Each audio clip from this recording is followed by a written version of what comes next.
Hi everybody, we're going to continue with chapter 8 with topic 8.6, finding the area between two curves that intersect at more than 2 points. So it'll be more than just the end point, you can have a point in the middle. Honestly, you could probably figure out how this is going to go. You end up having to do it just twice, and you end up having to have two antiderivatives.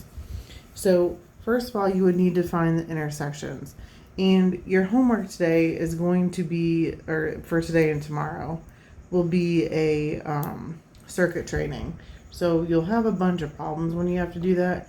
Feel free to use your calculator. So you can use your calculator to find the intersections. You can use your calculator to find the areas. I just want to make sure that you know how to do it. But using your calculator is totally acceptable. So if we find the area between these two curves, we need to find these three intersections. They're already graphed here.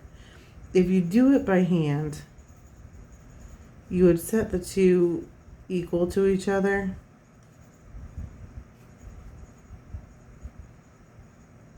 And you'd have to find out where they intersect. So I want this x cubed to be positive, so I'm actually going to move everything to the right. So we'll have a positive 2x cubed. X squared and x squared will actually cancel each other out. And then 14x, moving it over, we'll have minus 18x. It's equal to 0. We can factor a 2x out. Then we'd have x squared minus 9 left over. So from here, x would equal 0. From here, x squared equals 9. So x is a plus or minus 3. So this one actually isn't bad to figure out because it's intersecting here at negative 3. And then we can figure out our y value.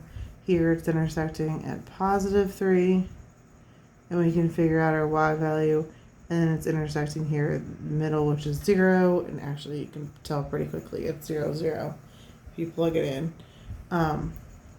You can also tell, let me just use this as an opportunity to remind you how to do it on your calculator. If you graph the two equations, so going into y equals, I'm going to have 14x plus x squared minus 2x to the third. And then for our other equation, we have x squared minus 4x. And I graph those two equations.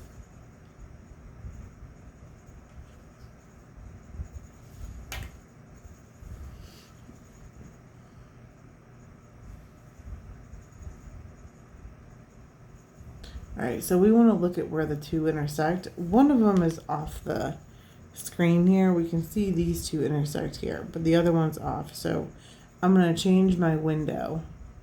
I'm going to make my x or y max just bigger. Like maybe I'll make it 15. I'm kind of just guessing right now.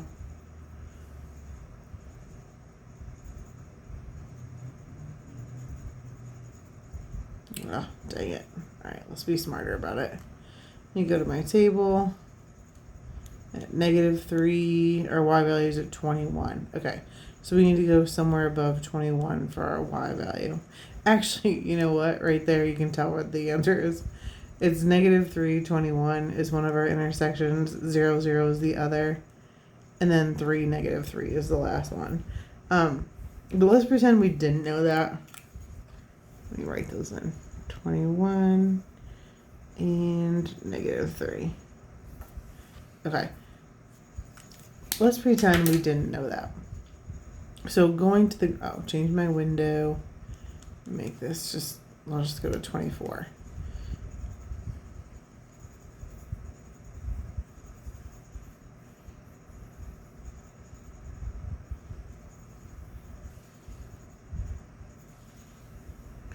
Alright, so if you go to second calc, the intersection is number 5. And your first curve is on the top. And then your second curve is on the top. And you want to tell them a guess. If I were to hit enter right now, it would tell me the 0, 0, 1. I feel pretty confident in the 0, 0, 1. So I'm going to come over here to that. I want it to tell me that intersection. So I press enter, and there it is. Negative 3, 21 is the intersection there. So if you want it to give you your other intersection, you do second calc intersect, first curve enter, second curve enter, but your guess needs to be more by that one. So I have the cursor there, I press enter, and there's my intersection at 3, -3. So you just have to tell it which one you want. So when you're doing the circuit training homework, I would definitely use your calculator. I wouldn't do them all by hand. I just want you to have the concept of the area down, which, like I said before, is a good review. Okay. All right, so now we know our intersections.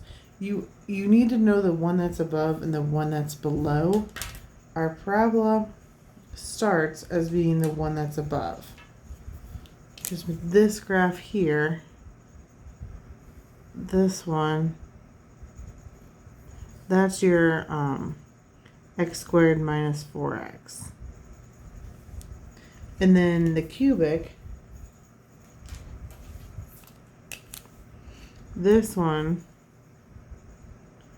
that goes from being on the bottom to being on the top. That's our 14x plus x squared minus 2x to the third. And if you're not sure, again, your calculator is a good resource for that one to tell you which one's on top. So you just split it in two. So if we want the region between the two curves, if we're going to do this region first, that means the parabola is on top. So we'll do that one. We can call this area 1. So you could say area 1 would be the integral going from where x is -3 to where x is 0. And our parabola is on top, so x squared minus 4x. And then minus, oh dang it, minus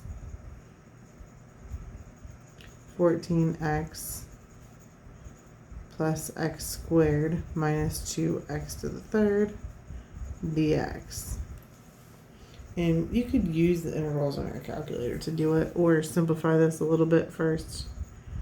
From -3 to 0. Negative and negative, this will be a positive 2x to the third.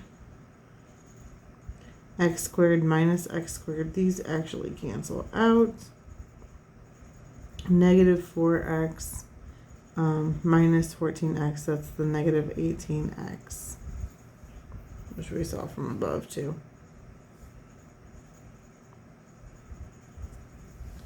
Dx. Okay, and then like I said, use your calculator or do it by hand.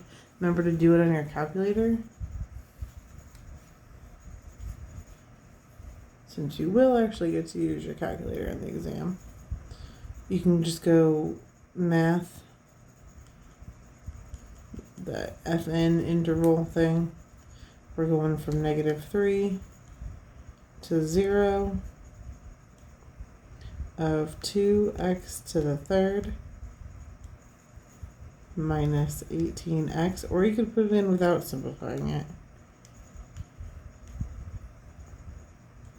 Dx. Press enter. Gives us a decimal, 40.5, or you could change that to a fraction, 81/2. Oh goodness, it's all blurry. Okay, so I did the second, and then, I did math, and I did second interval to get that. Put it in, and then that's our answer.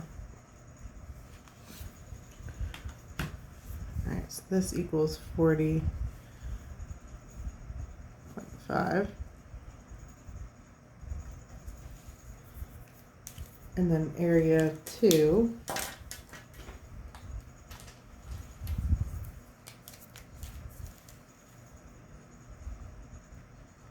would be this area, and the cubic is on top. So area 2 is going from 0 to +3. The cubic is on top, so 14x plus x squared minus 2x to the third, but it's minus x squared minus 4x dx. So from 0 to 3, oh wait, I screwed up. 14x plus 2x to the third. There we go. Okay, so this would be negative 2x to the third. The x squareds would again cancel out. And we'd have 14 plus 4, which would be a positive 18x dx. If you throw that into your calculator, you should get 40.5 again. So actually these two areas are equivalent. So to get your final area, the area between the two curves, you do area 1 plus area 2, you would get 81. We don't have any units, so you do units squared, or nothing really. So that's all you have to do when there's another intersection, is make sure you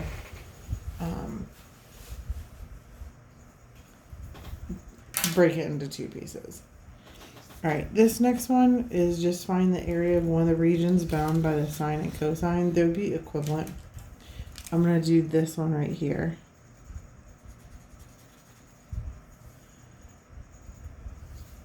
And if you look what's going on, it's where your sine curve and your cosine curve are equivalent. So this one's going through 0, 0. So that means my top curve, my f of x, it says f of x is greater than g of x. If it's going through 0, 0, that means that's our sine curve. So when it starts middle, that's your sine. And then when it starts up, like this one does, that's our cosine. Okay, where our cosine equals our sine, that's our 45 degrees is. So this would be a pi over 4. And the next time that they're equivalent, like quadrant 1, they're both positive. So all students, and then take or tangent would be negative, because each of them are negative. So they're equivalent at 5 pi over 4. Okay, so our bounds will be pi over 4 to 5 pi over 4. Okay, so then when we do the integration,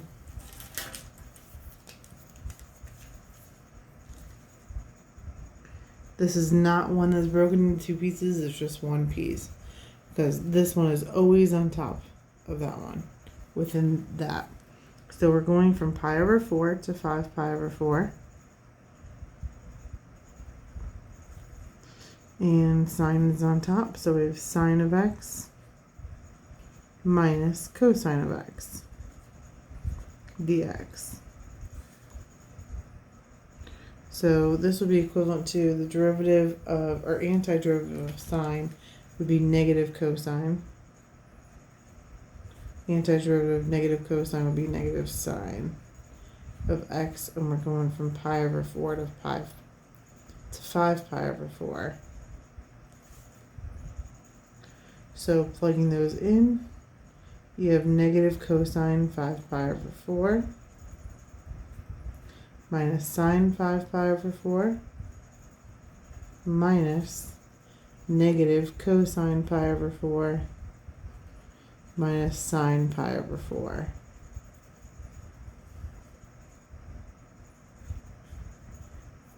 Okay, so at pi over 4, we're at radical 2 over 2, radical 2 over 2.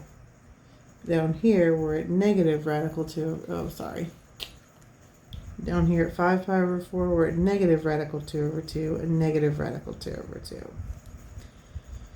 So, the negative cosine,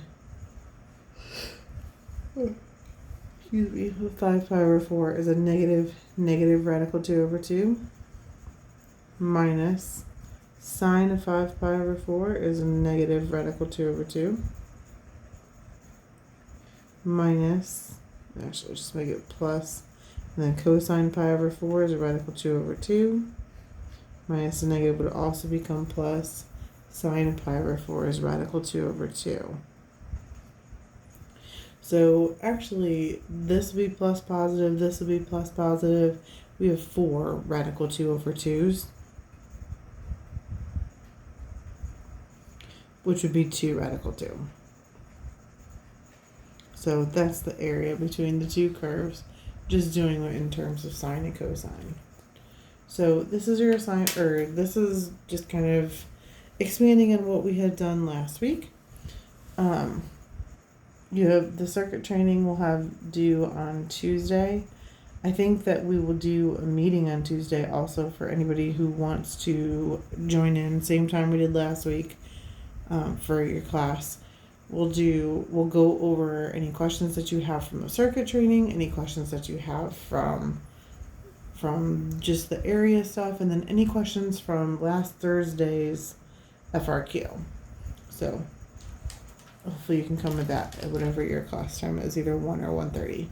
So have a fantastic Monday, and I will talk to you all soon.